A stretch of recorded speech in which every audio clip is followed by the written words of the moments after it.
Naomi Calder was always a curious child. From the moment she could speak, she asked questions that adults struggled to answer.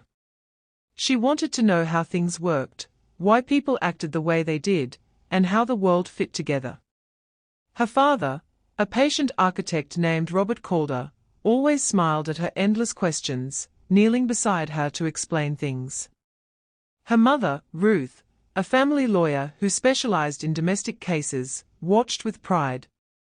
She recognized a spark in Naomi, a resilience and intelligence that made her believe she could face any challenge. Naomi's childhood was quiet but happy. Sundays were sacred. The family cooked together, told stories, and laughed without restraint. Robert made roast every Sunday, a tradition he insisted on, and Naomi helped measure spices and vegetables with the precision of a young scientist. Ruth told tales of her cases, sometimes explaining the importance of standing up for the powerless. Naomi listened, fascinated. These Sundays shaped her understanding of fairness, justice, and courage. As Naomi grew, her curiosity became brilliance. At age 12, she won her first science fair with a project that purified water using simple filtration. She beamed with pride when Robert and Ruth clapped for her. "I think I want to change the world, Mom," she said, eyes shining. Ruth hugged her tightly. "You already are, my love. Never forget that your mind is your power." High school and university came quickly. Naomi excelled not because she wanted approval, but because she loved to understand the world. She spent hours in the lab, experimenting, testing, and learning. Her friends admired her for her intelligence and dedication, her professors for her insight and creativity. At university, she studied environmental systems engineering, and her name quickly became known for research papers and innovative projects. Naomi's life was a testament to determination, curiosity, and joy. Then, at age 27, she met Victor Lane at an industrial conference. He was charming, confident, and articulate.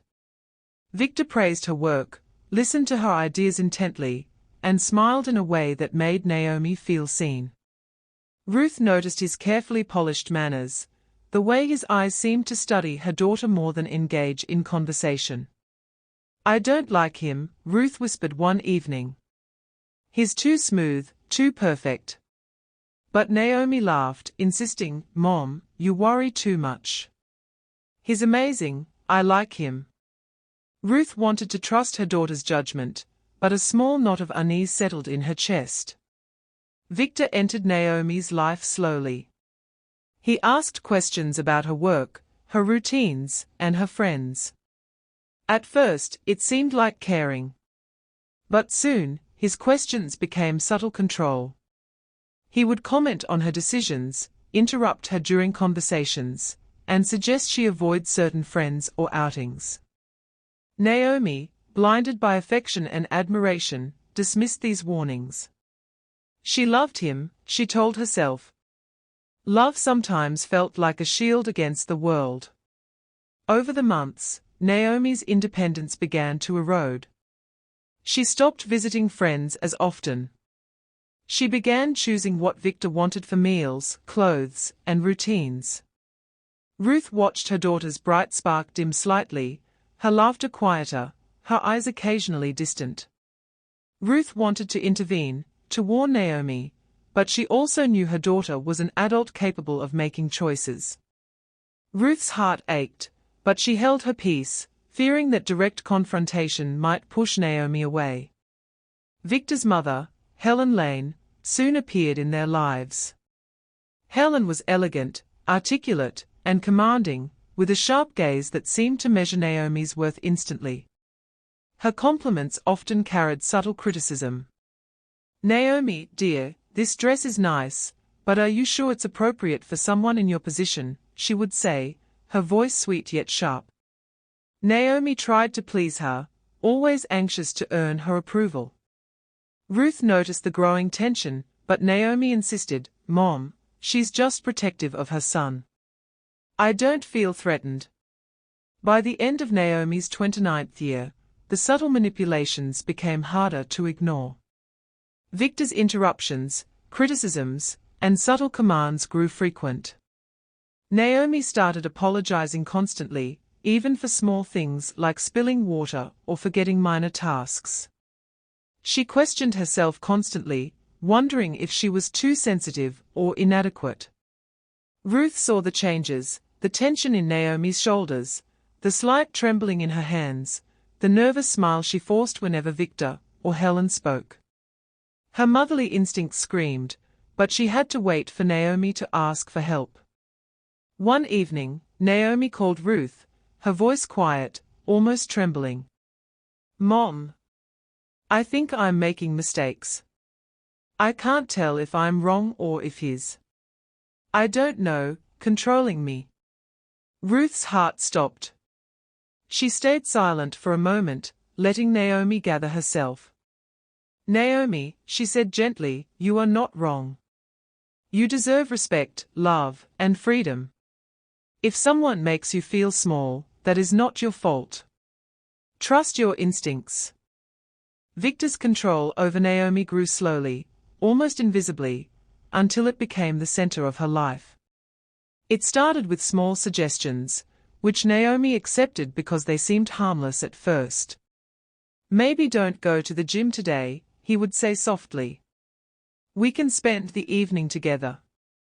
Naomi agreed, thinking, "I love spending time with him." Then it became, "Maybe I shouldn't go out with friends on Friday, he gets lonely." Gradually, Naomi's world became smaller, contained by Victor's subtle manipulations. Helen Lane was always nearby, a silent judge watching every gesture Naomi made. She would comment on Naomi's clothes, her cooking, her manners, even her tone of voice. "Naomi, darling, that pie is good, but in my day, wives learned to get it perfect every time." Each word cut Naomi in ways she did not fully recognize at first. She smiled, nodded, and apologized, believing she was at fault. Ruth noticed Naomi's growing anxiety on phone calls, the way her voice faltered, the hesitation in her laughter, the faint tremor in her tone. Naomi began to second-guess herself constantly. She worried that she was not smart enough, careful enough, or considerate enough. Victor's criticisms were always coded with kindness, always careful to make her feel grateful for his attention. "I only want the best for you, Naomi," he would say. "I care about you too much to let you make mistakes." But over time, these words became chains. Naomi could no longer trust her own decisions. She asked Victor for permission for even small things: what to wear, what to eat, which friends to meet. The isolation was subtle but complete. Invitations from friends went unanswered because Naomi feared Victor's reaction. She missed family gatherings, birthdays, and celebrations. Her career began to suffer, as she spent more energy managing Victor's moods than focusing on work. She became quieter at meetings, hesitant to speak, fearful that her words might somehow displease him. Ruth's worry intensified. Every Sunday, Naomi's calls were shorter, her tone more subdued. "Mom, I'm fine," she said, but her voice betrayed the truth. Ruth sensed the invisible walls closing in around her daughter. She asked gently, "Naomi, is he hurting you in any way?" Naomi's silence lasted longer than Ruth expected. Finally, she whispered, "I don't know, Mom. Sometimes I feel trapped. I feel like I'm failing him, failing myself."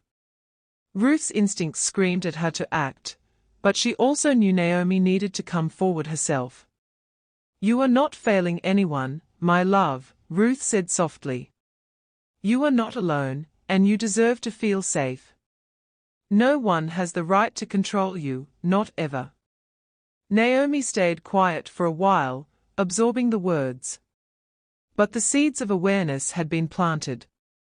Deep inside, she knew something was wrong, even if she could not fully articulate it yet.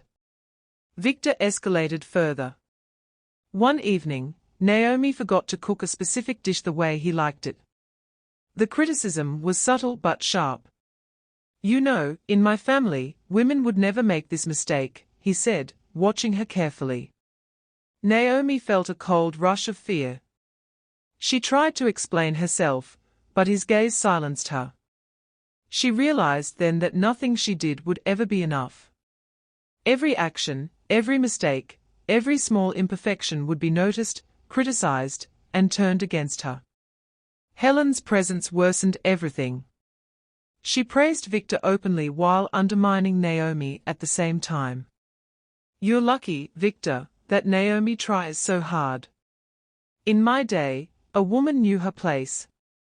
Naomi's hands shook as she set the table, her body tense, her mind racing. She smiled politely, but inside, anger, fear, and confusion battled for dominance. Naomi began keeping thoughts to herself, learning that silence was safer than speaking up. By the time Naomi's 31st birthday arrived, she felt like a stranger in her own life. Her once vibrant energy was subdued, replaced by quiet compliance. She no longer laughed freely, even her work, which had once brought her joy, became stressful because Victor subtly questioned her every decision. Social interactions became strategic, calculated, and exhausting. She was constantly monitoring her behavior, asking herself, "Is this acceptable? Will he be pleased? Will his mother approve?" Ruth noticed these changes acutely. When Naomi called, she listened for the tremors in her voice, the faint pauses, the almost invisible hesitation. "Mom," Naomi said one night, voice barely audible, "I don't know how to explain it. I think I'm disappearing. I'm not me anymore." Ruth's heart ached. She wanted to rescue her daughter immediately, but she also knew Naomi needed clarity, strength, and courage to reclaim her life.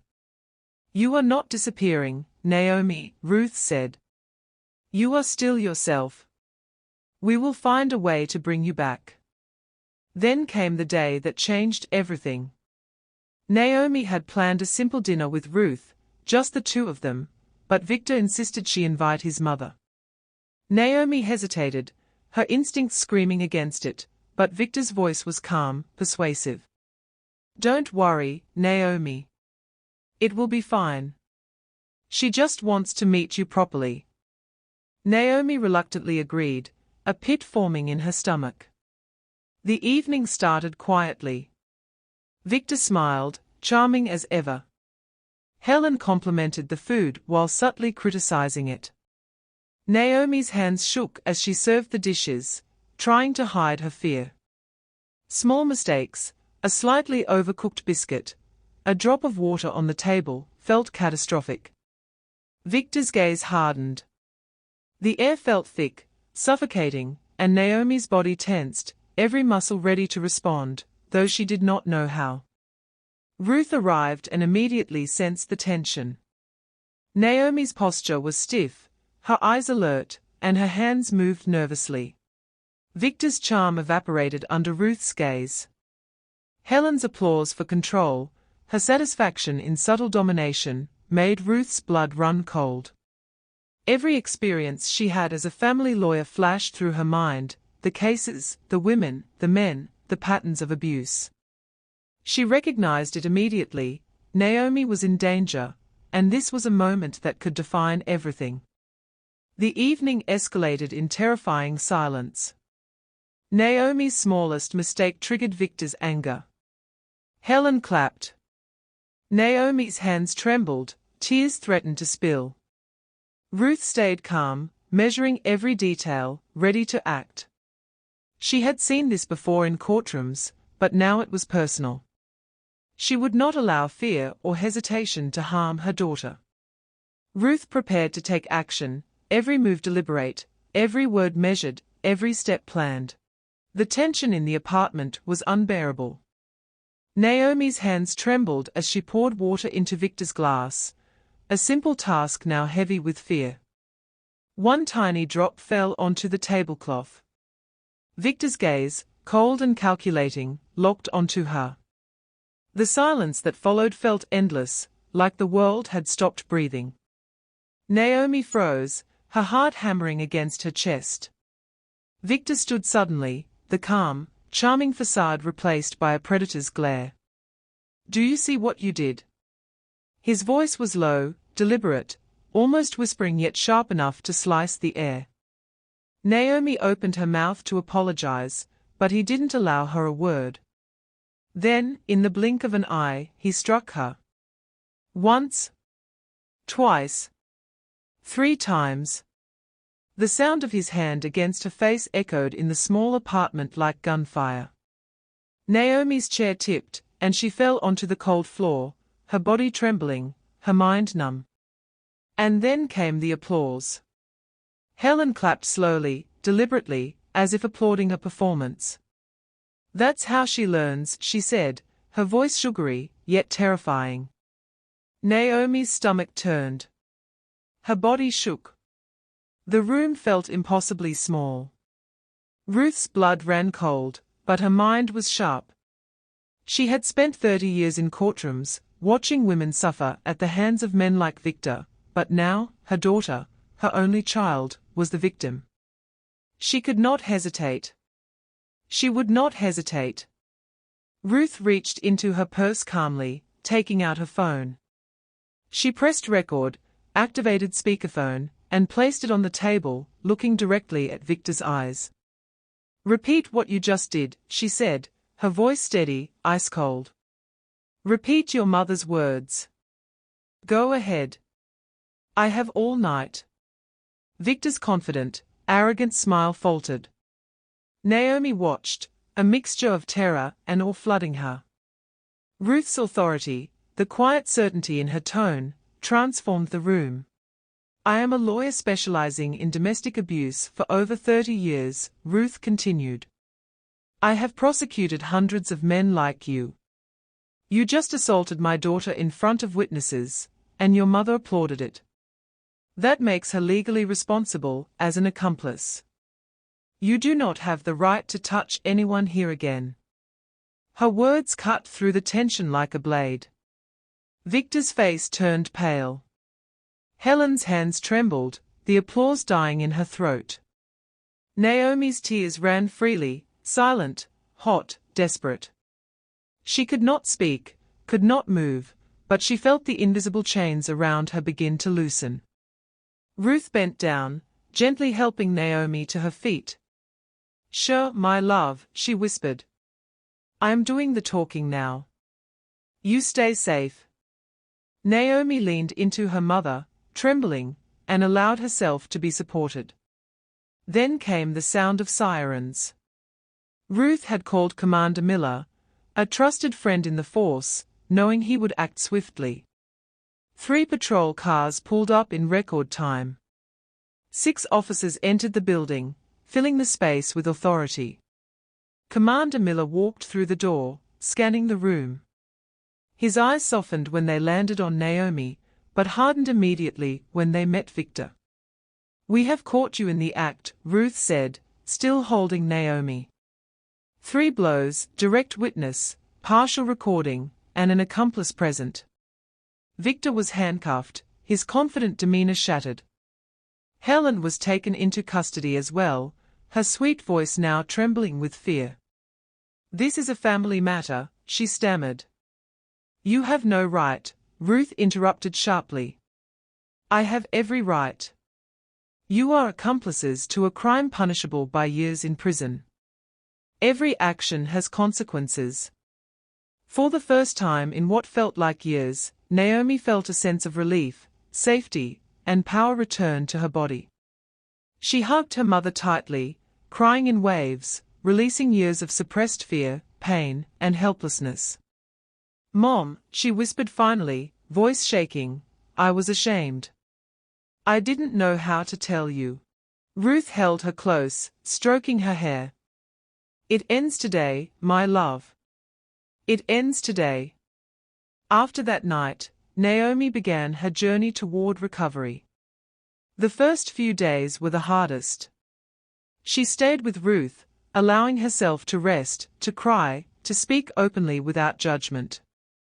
The nightmares were frequent at first, the memories vivid and cruel.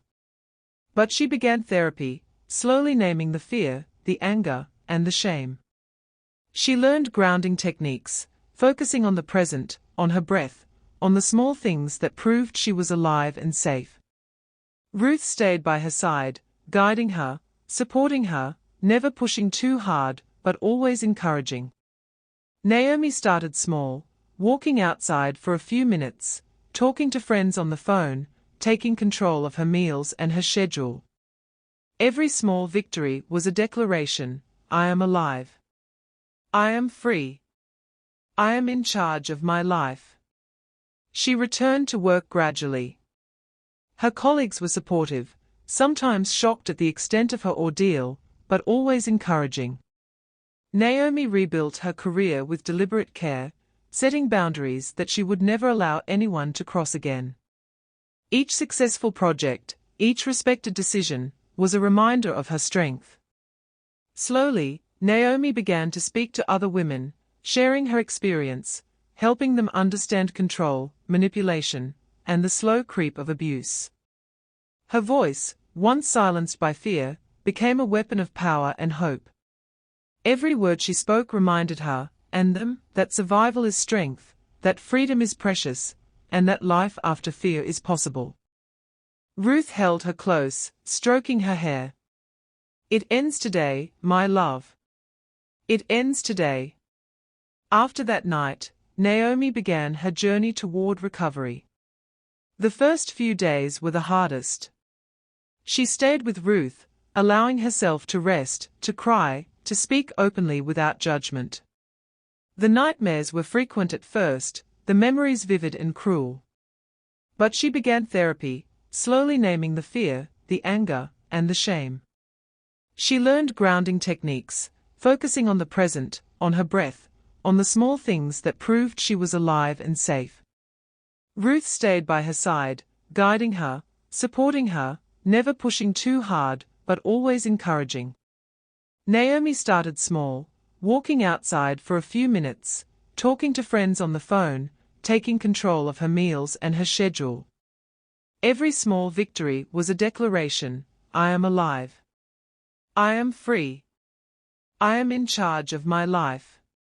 She returned to work gradually. Her colleagues were supportive, sometimes shocked at the extent of her ordeal, but always encouraging. Naomi rebuilt her career with deliberate care, setting boundaries that she would never allow anyone to cross again. Each successful project, each respected decision, was a reminder of her strength.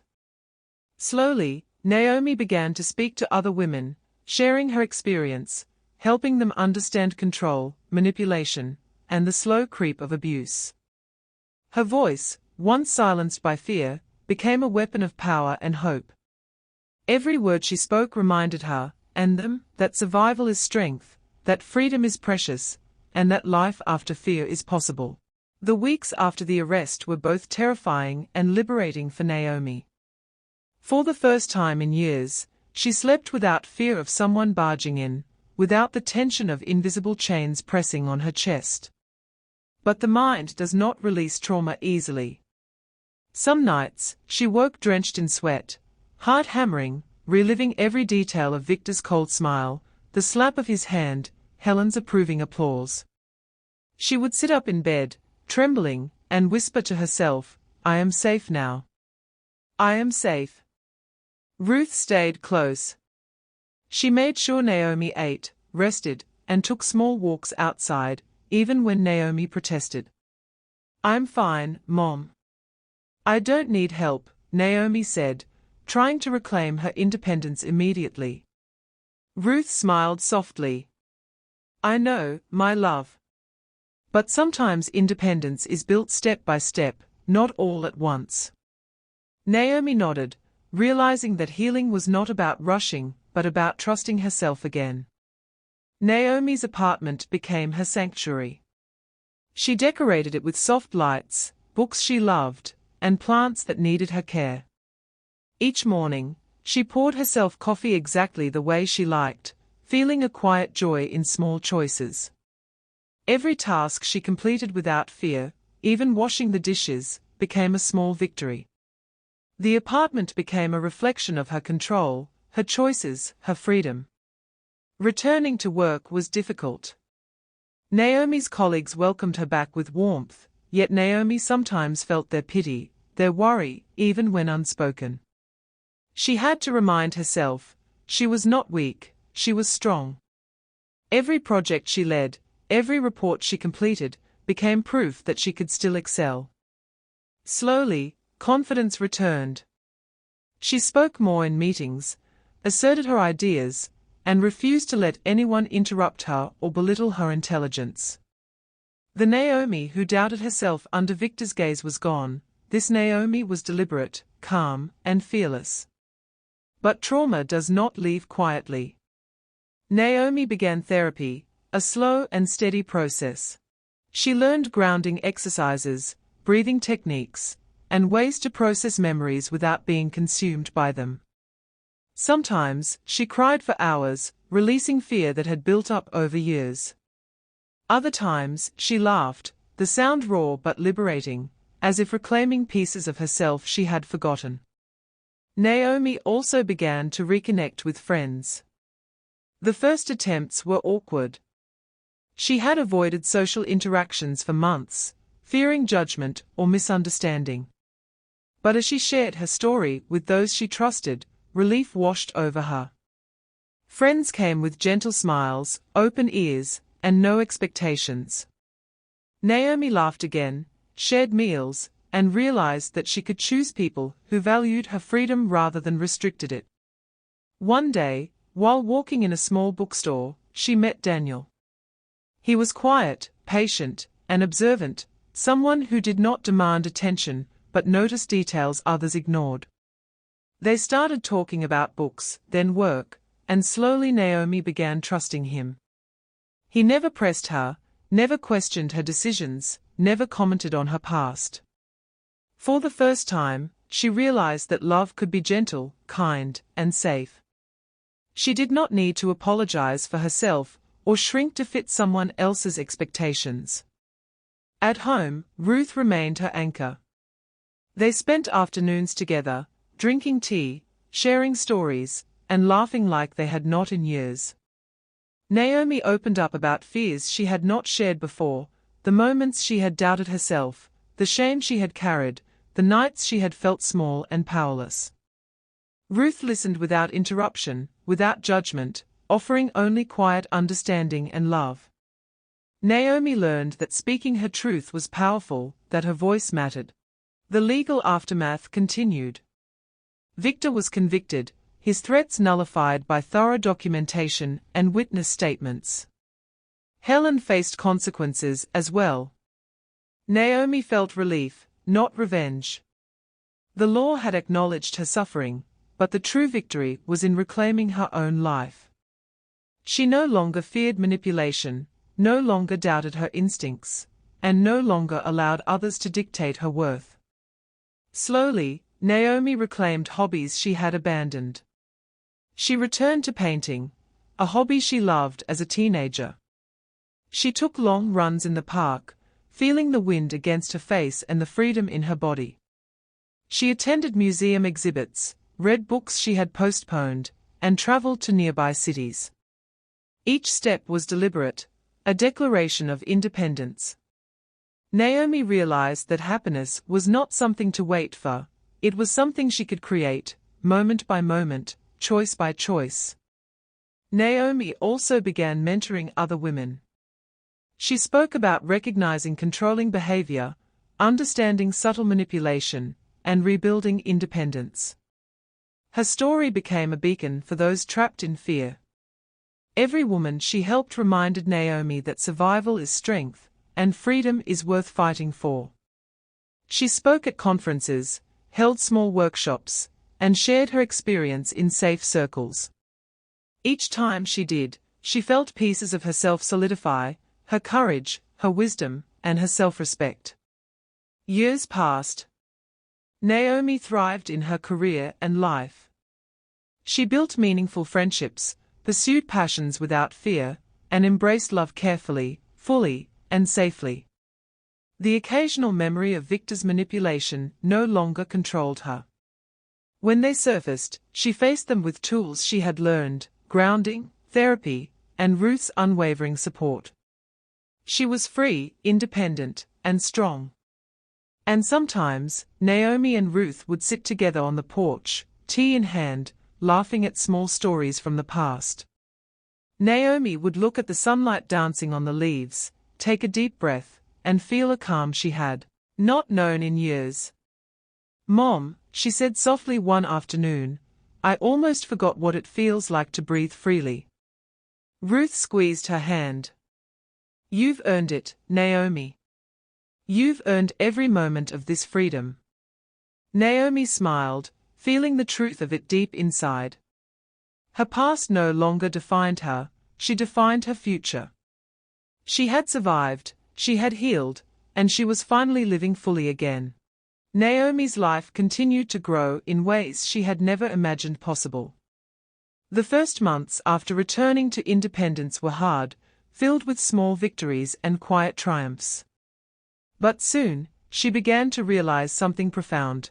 Surviving Victor and Helen had given her a perspective few people ever achieve. She could see patterns of manipulation and control, not only in her past but in the world around her. She felt a responsibility, a calling, to help others navigate what she had endured. She started a small support group for women who had experienced emotional or physical abuse.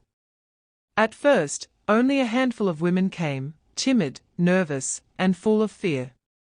Naomi welcomed them with a warmth that felt natural, not forced. She shared her story in small doses, always careful to give space for others to speak, to feel, to heal. Each woman who spoke reminded her of herself, the young, frightened Naomi who had thought she was alone. Naomi listened, offered guidance, and celebrated even the smallest steps toward reclaiming independence. Her work gave her a renewed sense of purpose. She began speaking at seminars, her voice calm yet firm, filled with the authority of someone who had lived through darkness and emerged stronger. She spoke about warning signs, subtle manipulation, and the importance of trusting one's instincts.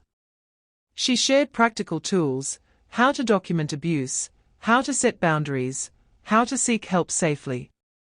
And she encouraged women to believe in their own power, to understand that leaving fear behind was not just an act of courage, but a reclamation of life. At home, Naomi created a sanctuary for herself. Her apartment, once merely a place to hide and recover, became a reflection of her growth. She filled it with the things that brought her joy: paintings she had made in her teenage years, books she had longed to read, plants that thrived under her care. Every corner of the space reflected a choice she had made for herself, a declaration of freedom. The act of arranging her life exactly as she wanted became a daily affirmation: I am in control. I am safe. I am whole. Naomi also found love again. Daniel, the kind and patient man she had met months earlier, became a steady presence in her life. He never asked her to hurry, never pressured her, and never judged her past. With Daniel, Naomi learned that love could be gentle, respectful, and empowering. She discovered that the true measure of a relationship was not excitement or passion alone, but trust, respect, and safety. She allowed herself to hope again, to laugh, to feel the simple joy of being seen and valued for who she truly was. Therapy continued to be an anchor. Even as Naomi thrived, she faced moments of fear and flashbacks. Certain sounds, tones, or gestures could transport her back to those terrifying nights. But she faced each memory deliberately, naming the emotions, examining them, and releasing them. Slowly, she transformed trauma into strength. She realized that every step she had taken, surviving Victor, reclaiming independence, rebuilding her career, reconnecting with friends, and opening her heart to love again, was a testament to her resilience. Her relationship with Ruth deepened. They spent long afternoons together, sharing memories, planning projects, and laughing at stories from Naomi's childhood. Ruth became both mentor and friend, someone who had seen Naomi through her darkest hours and now celebrated her brightest days. The bond between them, already strong, had transformed into something unbreakable, a living reminder that family could also be the source of strength and healing. Naomi's career soared. Her projects at work gained recognition, and her research into environmental systems began receiving international attention. But she no longer worked only to succeed, she worked to make a difference. She began integrating lessons from her personal journey into her professional life, advocating for ethical practices, mentorship programs, and work environments that emphasized respect and empowerment. Her influence expanded, not through dominance or authority, but through integrity, knowledge, and compassion. Even the nightmares that haunted her eventually lost their power. They came less often, fading over time, replaced by memories of safety, triumph, and love. Naomi kept a journal, writing daily affirmations and reflections, charting her progress. Each entry reminded her that her past did not define her, her choices, her courage, and her growth did.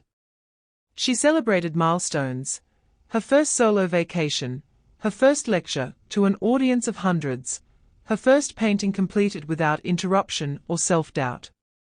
Naomi also embraced joy in small, everyday ways. She took long runs in the park, relishing the wind against her skin. She cooked for friends, experimented with new recipes, and allowed herself to enjoy flavors without fear. She traveled to nearby cities, exploring museums, galleries, and libraries, soaking in the richness of life that Victor had once tried to control. Each moment of laughter, curiosity, and delight became a victory, a reclaiming of the parts of herself that had been suppressed. Years passed, and Naomi's life blossomed fully. She found peace not because she forgot the past, but because she had transformed it into strength. She no longer feared manipulation, nor did she allow others to control her choices. She had learned the difference between love and control, kindness and manipulation, respect and domination. Every decision she made was guided by her values, her instincts, and her hard-earned wisdom. Naomi's story became a beacon for others. She mentored countless women, spoke at seminars, and wrote articles about empowerment, safety, and resilience. Each woman she helped reminded her that survival was not just personal, but also transformative, extending ripples of courage and hope into the world. Naomi's experience became more than a memory of trauma, it became a tool. A lesson, a weapon against fear. And sometimes, in quiet moments, Naomi would sit with Ruth on the porch, drinking tea as the sunlight filtered through the trees. They would laugh over memories of Sunday roasts, old family stories, and even Naomi's early awkward experiments in the kitchen. Naomi would look at the world with calm eyes, feeling the weight of freedom in her chest, knowing that she had survived, healed, and reclaimed life. She had emerged not just unbroken, but stronger, wiser, and more alive than ever before. For Naomi, the past no longer dictated the future.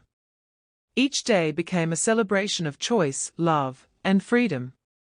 She had faced the darkest moments, endured the harshest control, and witnessed the betrayal and cruelty of those she once trusted.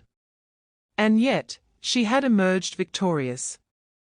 Her life was no longer defined by fear, but by courage, resilience, and the limitless possibilities of a future she could shape entirely on her own.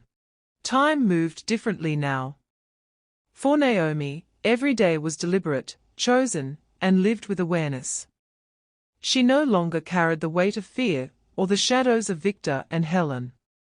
Those memories existed, yes, but they were no longer chains. They were lessons, reminders of how far she had come and what she was capable of enduring and overcoming. Naomi spent her mornings in quiet reflection. She brewed tea, sat by the window, and watched the city awaken. Sometimes, she wrote letters to herself, affirmations of her journey. I am strong. I am safe. I am free. Each word was a triumph, a small act of reclaiming power over a past that had tried to diminish her. She no longer doubted her instincts or her worth. The confidence she had rebuilt was not just professional, it was deeply personal, rooted in self-respect and love for herself. Her work continued to flourish.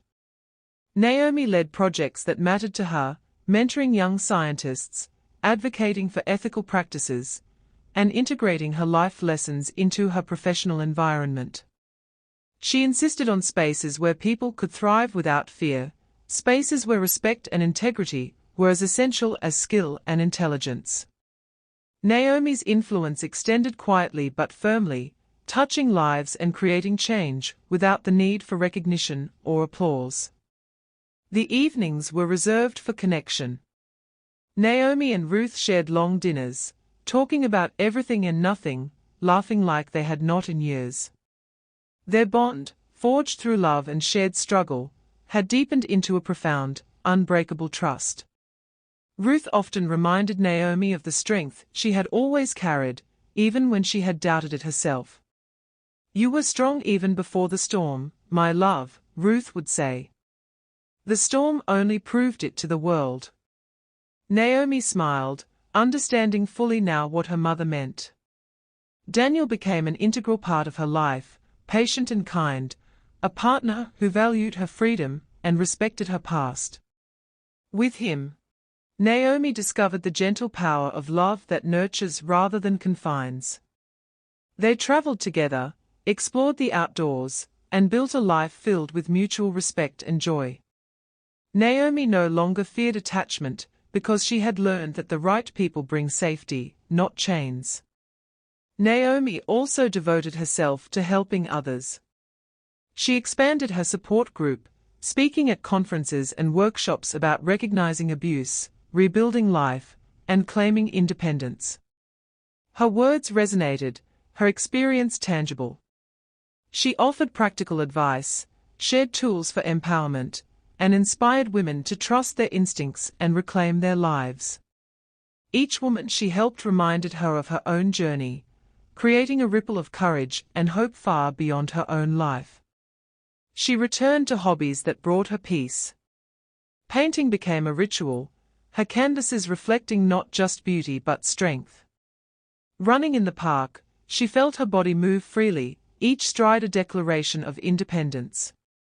She experimented with new recipes, hosted dinners with friends who celebrated her without judgment, and embraced the simple joy of living fully. Every small act was a reminder of her reclaimed autonomy and self-worth. The nightmares came less frequently, and when they did, Naomi faced them with grace and resilience. She reminded herself that fear was temporary, and that she had survived far worse. Therapy, meditation, and the support of loved ones strengthened her, giving her tools to process and release lingering trauma. She learned that healing is not linear, but with persistence and self-compassion, it leads to lasting freedom. Naomi often reflected on her journey, the way one chapter ended and another began. She remembered the young woman who had fallen in love, who had believed in the goodness of people even when blind to danger. She remembered the nights of fear, the silences, the shame. And she celebrated the woman she had become, strong, independent, compassionate, and free. Every scar was a testament to her survival, every memory a guide for how to live fully and wisely. In quiet moments, Naomi would sit with Ruth on the porch, sipping tea as the sun set. They would talk, laugh, and sometimes sit in silence, content in each other's presence. Naomi often thought of the past not with bitterness, but with understanding and gratitude for the lessons, the strength gained, and the unwavering love of her mother.